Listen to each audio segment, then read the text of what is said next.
Hi, welcome back to the Lightside Podcast. My name is Shola. I'm your host, and in today's episode, we're going to dive into 6 lessons that I learned over the last year. I just had my birthday on Saturday, on January 20th, and it was a monumental astrological day that was all over social media and the news about how Pluto is moving into Aquarius and staying in Aquarius for the next until I think 2044.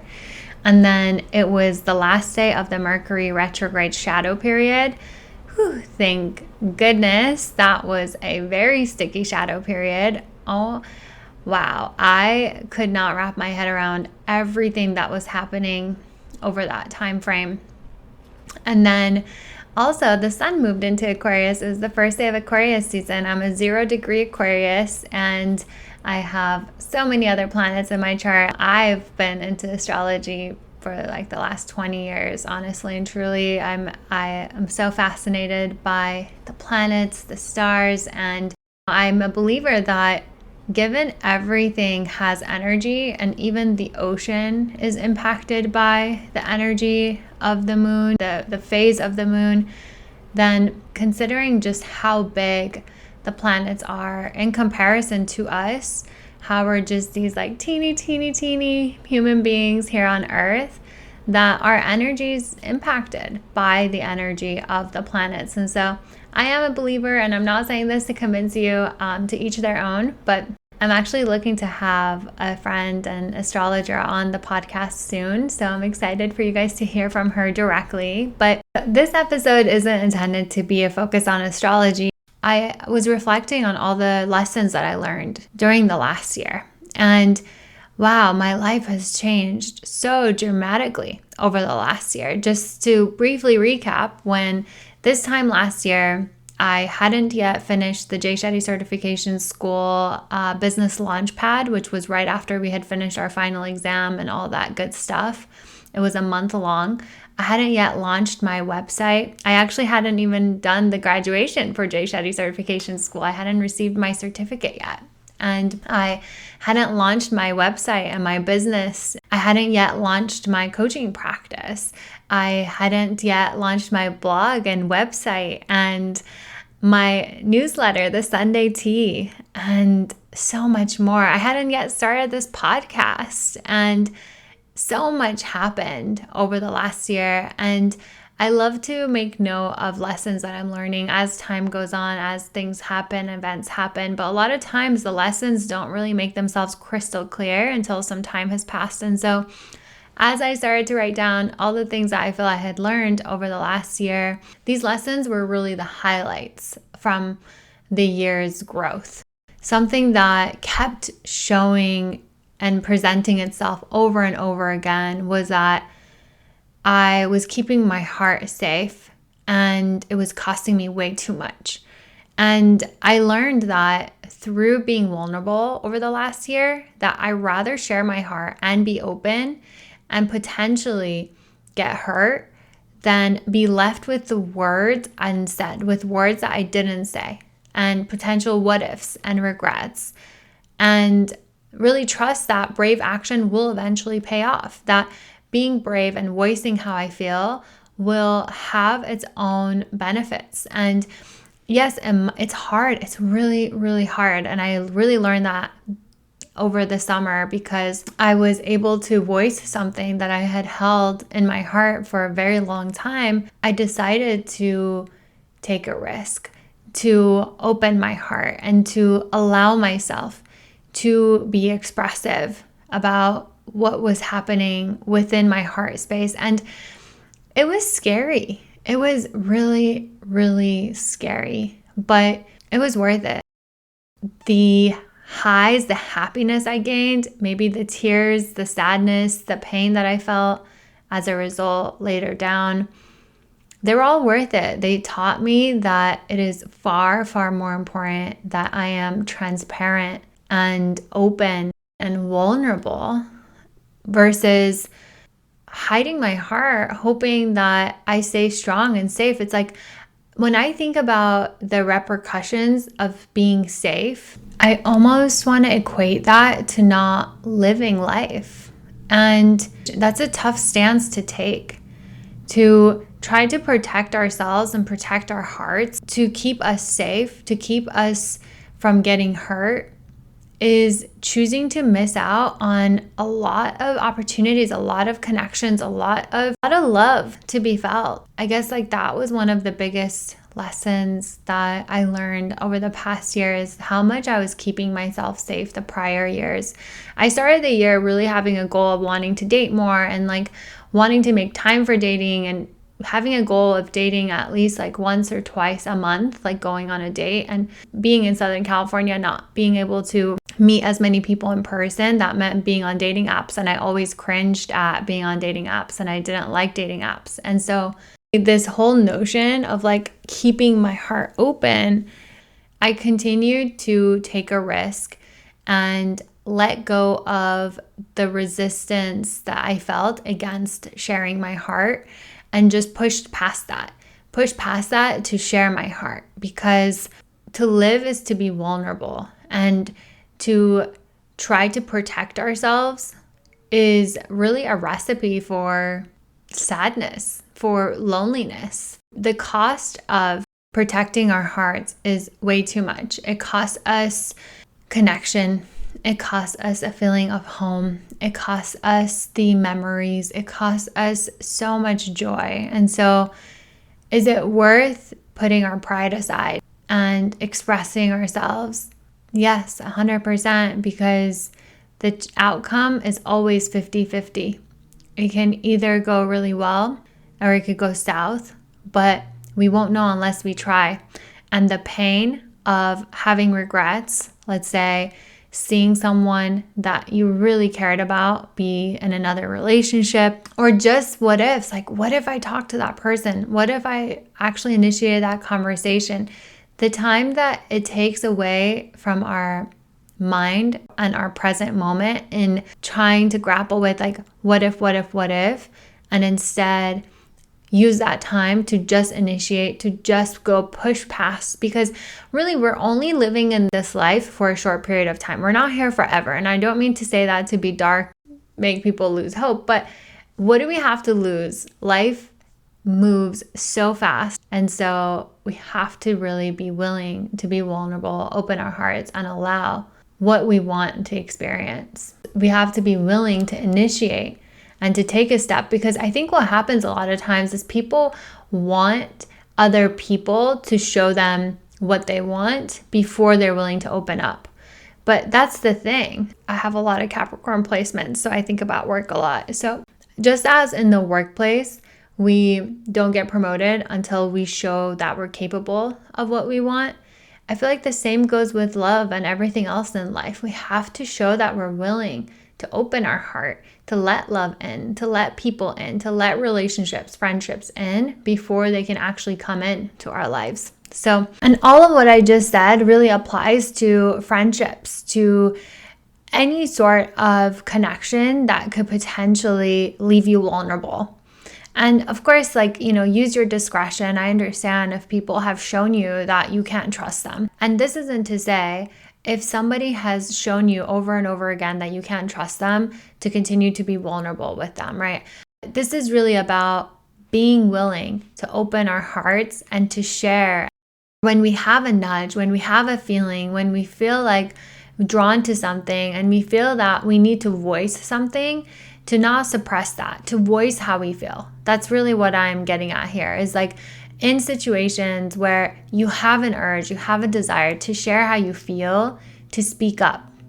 Instead of protecting or guarding your heart, allow yourself to share what you have to share, because that moment of being vulnerable, that moment of allowing yourself to open your heart is what can change the trajectory of not just that connection, but of your life. And that is such an important thing to keep in mind, because what if your whole life experience can change just by you being brave enough to share how you feel with someone? And of course, use your discretion, but this is in situations where you feel like, I need to speak my heart. Don't hold back from speaking your heart. So many times we play games. We're like, oh, well, I am waiting for him to call me. I'm waiting for her to show me that I can call her, or that I'm waiting for an invitation. A lot of us are waiting for invitations.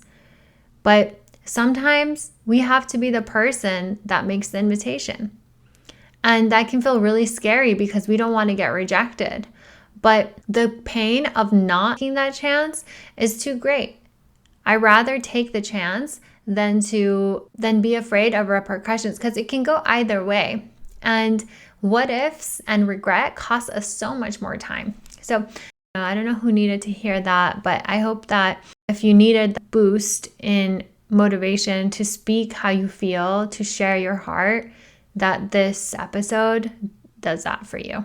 And if you feel like you are feeling blocked in sharing how you feel and being open, being vulnerable with people, and you find that it's a pattern, then reach out to me. I'm happy to have a conversation with you. I'm happy to dig deep. I am known for being able to uncover blind spots to find the root cause of this. So feel free to reach out to me. I'd love to work with you. The second lesson that I wanted to talk about is to live on the path of least resistance on a daily basis means letting go of control and the urge to want to control things. When we are so focused on micromanaging everything that's going on around us, whether it is our partner, their behavior, the way people react at work, the way people behave at work, how much people look at their phones, what someone does when they do it, your children, the list goes on. And I understand that we need to have boundaries and to teach mannerisms and all that good stuff, right? But when it comes to feeling the need to control every little thing, cannot stress enough how much that takes from the moment. Letting go of that need adds ease into our lives. Letting go of control allows us to experience overall less stress and frustration, obviously, because you're not, trying to be in control of everything. You're allowing things to happen. You're not making yourself responsible. I think a lot of times when we're putting ourselves in a situation of wanting to control someone, it's almost like, one, we're afraid that that person's behavior is going to reflect poorly on us because we're associated with them, or we're wanting to make sure that other people behave a certain way in order for us to be happy. Abraham Hicks says this all the time. Like, that is making your happiness and your state of being, your wellness, basically contingent upon other people's behaviors, and as such, actions outside of your control. It really results in us putting our fate and our happiness and our level of contentment and ease and peace in someone else's hands. Whereas everyone, even going back to the first point of associating other people's behaviors with ourselves, everyone's autonomous. Someone's behavior is a reflection of them. It's not a reflection of you. And then also realizing that we actually cannot control other people. As much as we think we might have the illusion of control, we might think that, oh, we are totally full control of this. But truly, you don't. You have like an illusion of control. Remembering that, okay, how can I be at more ease on a day-to-day basis? How can I experience less stress, less resistance? How can I live on the path of least resistance? Let go of control. Let go of trying to control other people's actions, other people's behavior. Recognize what you're willing to share, and then allow other people to do their part. Recognize what things maybe have boundaries. These are things that I expect from X, Y, and Z as a boss, as a mom, as a dad, as a partner, as a wife, as a husband, whatever it is. And then also write down all of the things that you are controlling and finding yourself frustrated, and really label them as things outside my control. Choose your response and how you react, but you can't realistically control them and their behavior. It's just like a cause for frustration and anger. I'll give you an example about my day-to-day life. Like, for instance, I can't control how people react to the content that I create. I can experience a lot of frustration if on a day-to-day basis, because I create and post content daily. If I'm thinking about, not a lot of people are liking my posts, not a lot of people are sharing my posts, like Those are things outside of my control, and I can face a lot of stress and frustration if I focus on that. Maybe even in a relationship context. Like, I'll give you an example. Like, if, for instance, your partner or someone in your family has social anxiety, I'll give you a personal example. Let's say on my birthday, someone in my family, I'm just going to say my dad. So, for instance, my dad, I could either try to control how he behaves, how he talks and interacts with my friends, or I can accept him for who he is and accept that, okay, he is likely going to interact at this level. He's likely not going to be super talkative. He's likely going to be shy and the way he is. And I love him for who he is. I accept him for who he is. But if I were to try to control him by keep going to him like, hey, Dad, can you do this? Can you do that? Hey, can you talk to my friends more? Can you do this more? Can you do that more?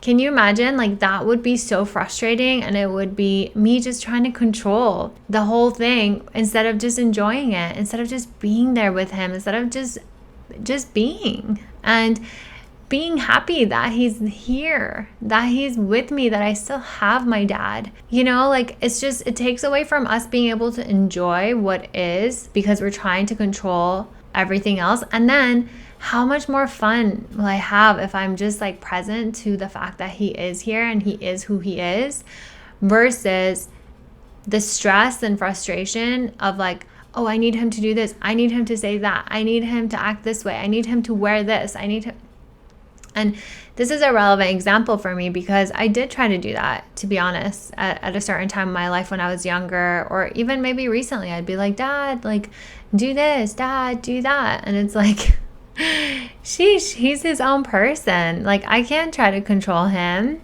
If anything, like, he's humble and sweet and kind. He has so much humility. If anything, you would think the parent would try to control me, right? But I'm the one who's trying to control him. It's ridiculous. So anyway, that is one of the bigger lessons through healing work that I was doing on my like childhood wounds, my childhood trauma, that I was behaving in a way in which I was trying to control others. And as a result, I was facing a lot of anger and frustration and really happy, special moments. And so I'm really glad that I have learned to let go of that tendency and to allow people to be and show up as who they are. It's really eye-opening to see how much that changes the dynamic of a connection. Just keeping in mind that other people will feel happier around you. They'll feel more at ease. They'll feel accepted.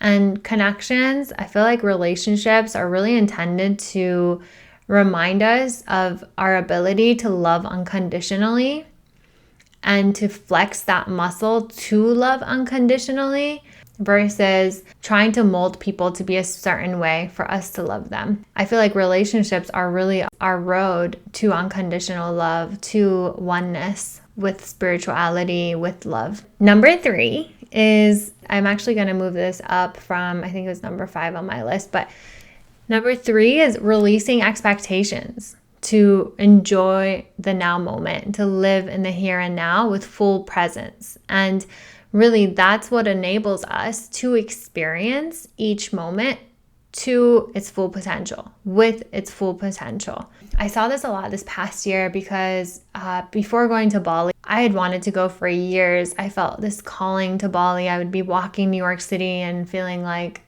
being pulled by like the trees. I had never even been there, but I would be thinking about being in the lush forests and the mountains and just in Bali. And I tried to go, but then like they weren't allowing Americans during COVID. And essentially I ended up going at the end of May this past year. And it was so beautiful and it was so serene in a lot of ways. But my expectations were so out the roof about Bali that I was experiencing a lot of Instagram versus reality moments, meaning when things are portrayed a certain way on social media versus like the reality of it are so different is like what I continue to experience. And of course the nature was beautiful and we had a really beautiful time. The people were amazing, but there were moments of like, oh, I had expected this to be like this, but it's like that. And like, had I not had those expectations, I'd be able to really observe what I was experiencing to its fullest. And so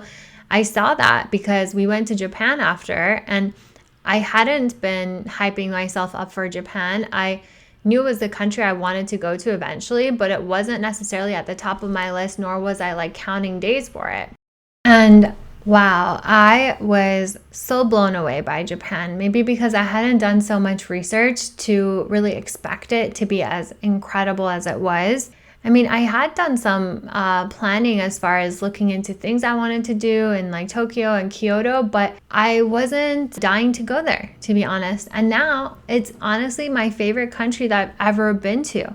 And I've traveled across and I went to Korea right after, which was on my list for so long because I had watched Korean sitcoms with my grandma and all the good Korean food that I'm obsessed with. And so I was like so excited to go and it was really great. But Japan like blew me out the water. And I wonder if part of it has to do with how little expectations I had or how little I had hyped myself up. Now, I know people who've been dreaming to go to Japan for many years and they go and they're still as impressed. I think the country is just wonderful overall, all in all. Over time, I just continued to experience how having little to zero expectations really ends up making that moment, that experience, so much more magical. You know, I can apply it to any situation, like when I had a weekend getaway randomly, very spontaneously, and for the 4th of July, we went to Montecito with some friends. I was so blown away by how beautiful Montecito was. I hadn't looked it up. I didn't see how small of a town it was. I didn't look up the scenery. And wow, I was just stunned by its beauty. It was so gorgeous. And I was blown away by how close it is to LA. And that was a big surprise. And so I feel like each moment has the potential to really draw us in, to really show us something new, to maybe present an experience that can change our perception, our perspective, maybe the trajectory of our lives even. I'll go as far as saying that. But when we expect things to be a certain way because we're thinking about the future, like, oh, this is how I want it to be, this is how I want it to be, then when the moment presents its unique offering, we're not open to it. We're expecting something else. So even though what it's presenting may be magical and exceptional, because we're expecting something else, our experience just changes altogether. I say all of this hopefully to inspire you to drop the expectations you have, whether it's going for a date, even for dates. Honestly, when I was going to meet my boyfriend today for our first date, I had zero expectations, even though our text conversations were really, really great. And wow, I was surprised by how intentional and clear he was. I still was thinking, okay, I may never see this person again. It's just going to be fun. I had zero expectations. And our first date ended up lasting 7 hours long. And it was a really incredible first date. And I just didn't expect this really sweet, incredibly touching person to come into my life, but he did. But my approach with it was not having expectations. Really, not when I think about it, it wasn't that long ago. I had zero expectations. And the same goes for other experiences where I've had expectations. And how it turned out to be instead, when it turns out to be different, which a lot of times it does, we tend to not enjoy the experience we're having because we expected it to be something entirely different. And so do yourself a favor and drop your expectations with the mindset of, I'm open to what life will present to me. I'm open to what this moment will bring because it's unique and I can't project it and I can't forecast. And good thing we can't forecast the future, right? Because we would never be present. We'd always be in the future, never really enjoying what's happening with us right now. And so I think the secret sauce to being fully present, if you have a hard time being present with the now moment, it's likely because you're creating a lot of expectations for what's to come, and really allowing yourself to release your expectations because truly you have no idea how it's going to go, how it's going to be. Allow yourself to experience the moment as it comes is the secret sauce to being present and to being mindful in this moment, present with the here and now, fully enjoying it. And I can even say how this applies to even relationships and connections, in the sense that you may think that you know exactly how your partner is going to behave, exactly how your partner is going to react to something, and that can really hold you back. Or you can use past experiences. You can say, like, every time I've asked a girl X, Y, and Z, they've reacted like this, so I'm just not going to do it anymore.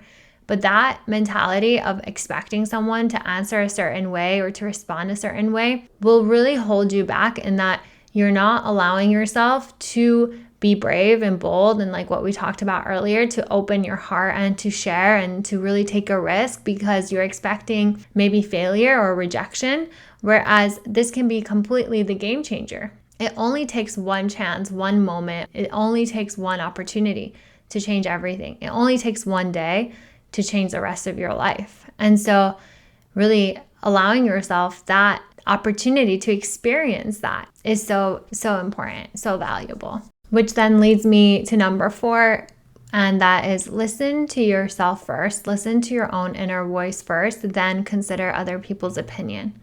And remember that when other people speak to you, their opinions, that's what they are, opinions. They're not facts. I think that can be such a limitation when we take what other people say, what other people perceive as facts versus an opinion.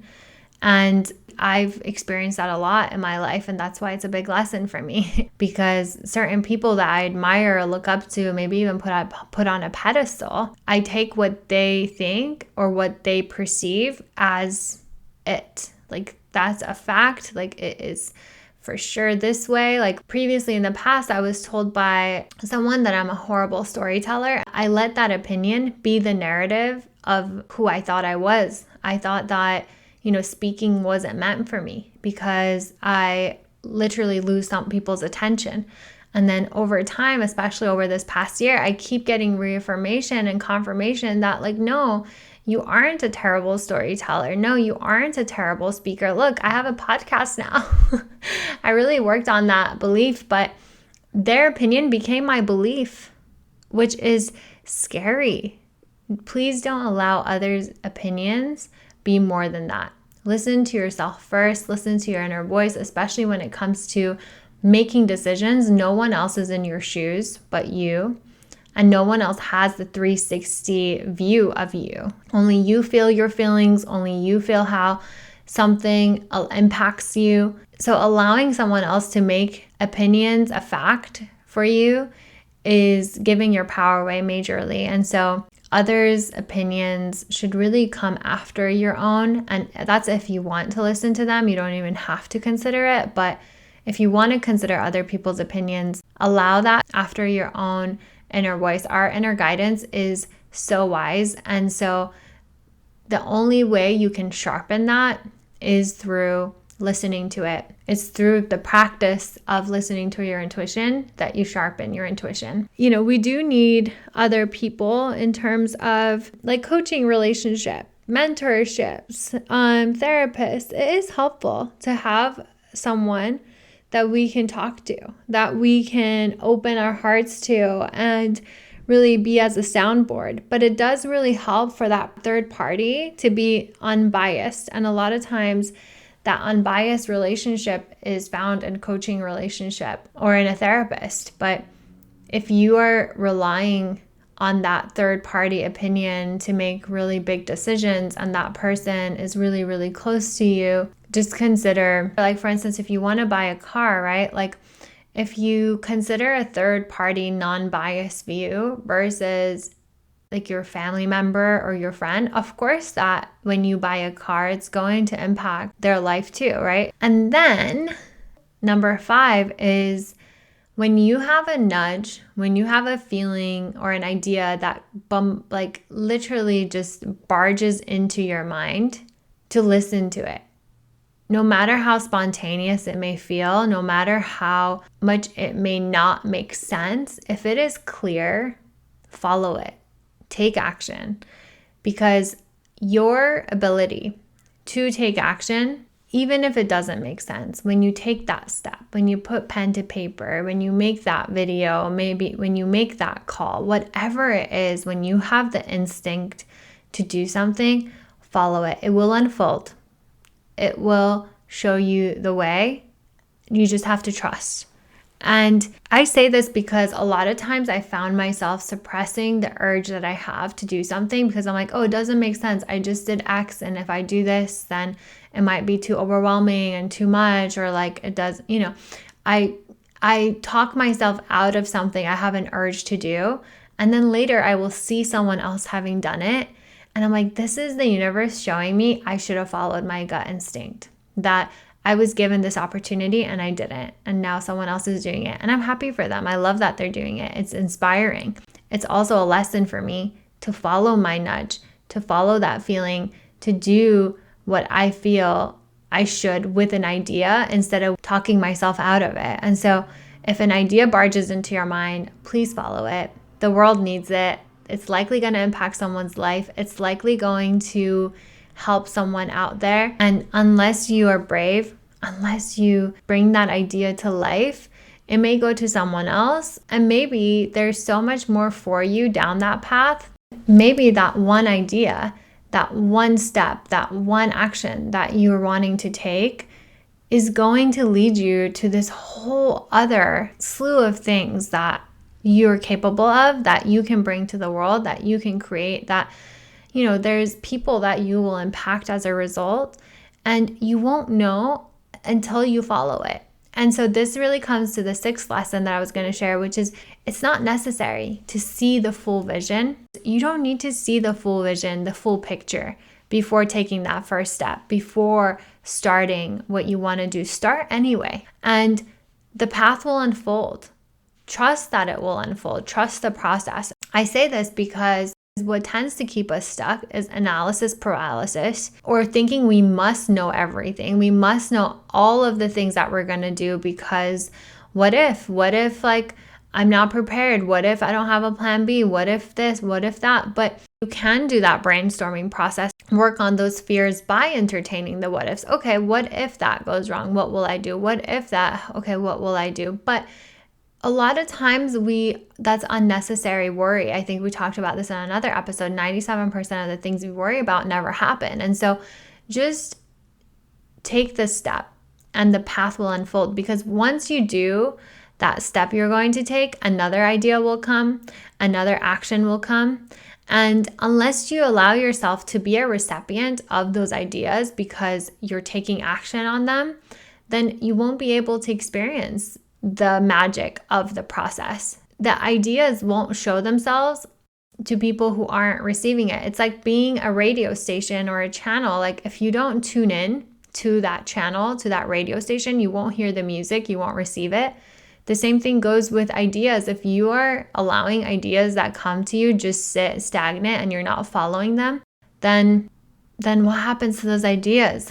It's like they go stale. And so take action on the ideas that come to you and allow them to play out and see how it manifests for you. So I hope that this inspires you to take brave action, to trust that what you feel called to, you're meant to do, because it's going to unravel so much more for you.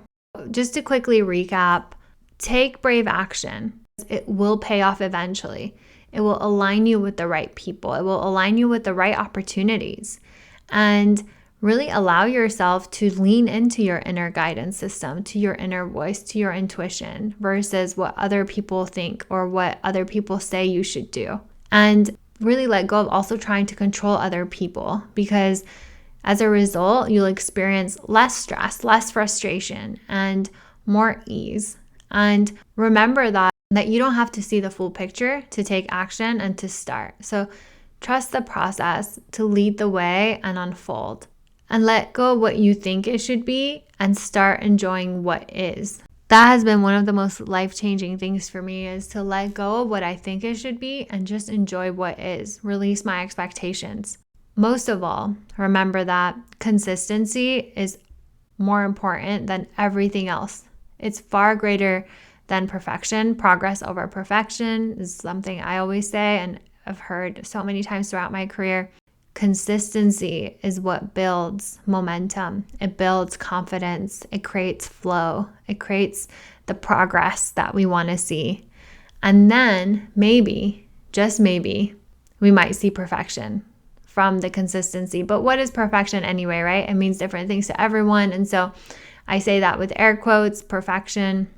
Learning to be consistent and not listening to what other people think about your level of consistency. Yes, of course, we want to be there for our loved ones. We want to encourage them like, hey, don't burn yourself out. Don't like push yourself too hard. But hey, if you have an urge, if you have a desire to do something, do it. No matter if someone else is telling you, hey, don't burn yourself out, they're just looking out for you. But if you feel like you have the capacity, do it. They're being a great friend. But ultimately, you, your inner self, is your greatest best friend, is your greatest ally, if you listen to it.